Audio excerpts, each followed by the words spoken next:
La présente vidéo s'attardera à la représentation de l'atome selon le modèle atomique de Rutherford-Bohr.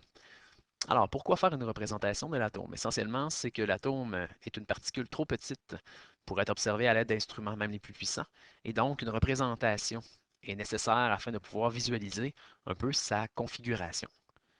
Nécessairement, sa représentation évolue en fonction des découvertes à son sujet. Donc, plusieurs modèles atomiques ont été euh, édifiés en fait au courant des époques. La présente vidéo, justement, va s'attarder à un des modèles qu'on utilise actuellement, qui est le modèle atomique de Rutherford-Bohr. En résumé, le modèle de Rutherford-Bohr représente les protons de l'atome qu'on retrouve à l'intérieur du noyau, comme on voit sur l'image ici à droite. Ensuite, les couches électroniques sont représentées juste alentour du noyau, sur lesquelles se retrouvent justement les électrons. Alors, comment représenter l'atome selon ce modèle? C'est important de suivre plusieurs étapes. Donc, en premier lieu, on va repérer l'élément à représenter à l'intérieur du tableau périodique. Donc, prenons ici, par exemple, le magnésium. Donc, on va repérer la case du magnésium qui se retrouve tout juste ici, puisque les informations qu'on y retrouve vont être très importantes afin de représenter adéquatement, autrement dit, notre atome de magnésium. Donc, une fois que notre magnésium est repéré, il va toujours ici apparaître en fait en rouge.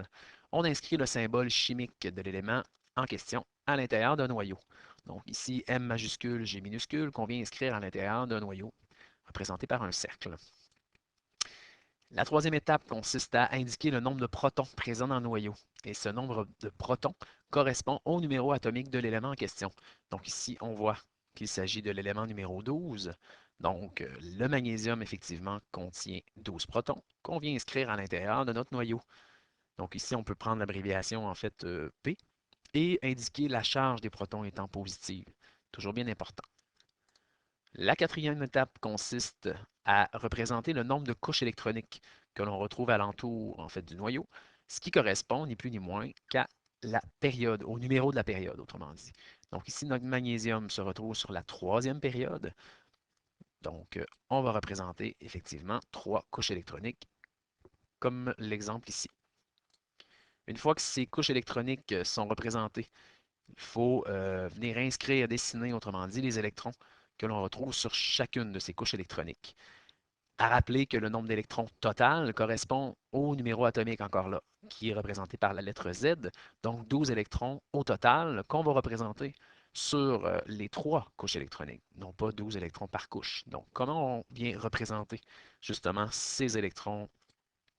En premier lieu, donc, on va dessiner la première couche électronique qui peut au maximum avoir deux électrons. Donc, les deux premiers électrons vont être représentés tout juste ici.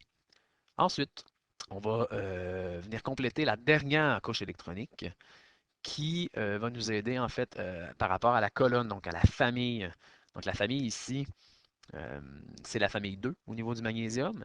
Et cette famille 2 indique que l'élément, ou tous les éléments qui sont à l'intérieur de cette famille-là, ont deux électrons de valence. Donc les électrons de valence, un rappel, c'est le nombre d'électrons qu'on a sur la dernière couche.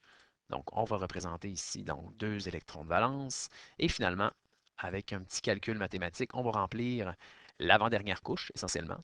Donc on sait ici qu'on a placé déjà 4 électrons. Donc au total, on savait qu'on avait 12 électrons. Donc on fait une petite soustraction, ce qui nous donne 8 électrons sur la deuxième couche qu'on vient de dessiner, tout simplement. Donc, on a notre représentation de l'atome, ici de magnésium, selon le modèle atomique de Rutherford-Bohr. On peut effectivement venir représenter un peu de manière plus simplifiée l'élément de magnésium. Plutôt que de dessiner chacun des électrons, on peut tout simplement venir inscrire, comme ici à droite, les électrons euh, avec le nombre qu'on a respectivement sur chacune des couches électroniques, plutôt que les dessiner. Donc, on peut faire simplement des demi-cercles, si on veut, qui représentent des couches électroniques, et tout juste en dessous, venir inscrire le nombre d'électrons qu'on retrouve respectivement sur ces couches électroniques. Alors, il est toujours possible d'en savoir plus, c'est ce qui conclut la présente vidéo. Donc, notre bibliothèque virtuelle est effectivement toujours disponible si jamais vous désirez davantage d'informations.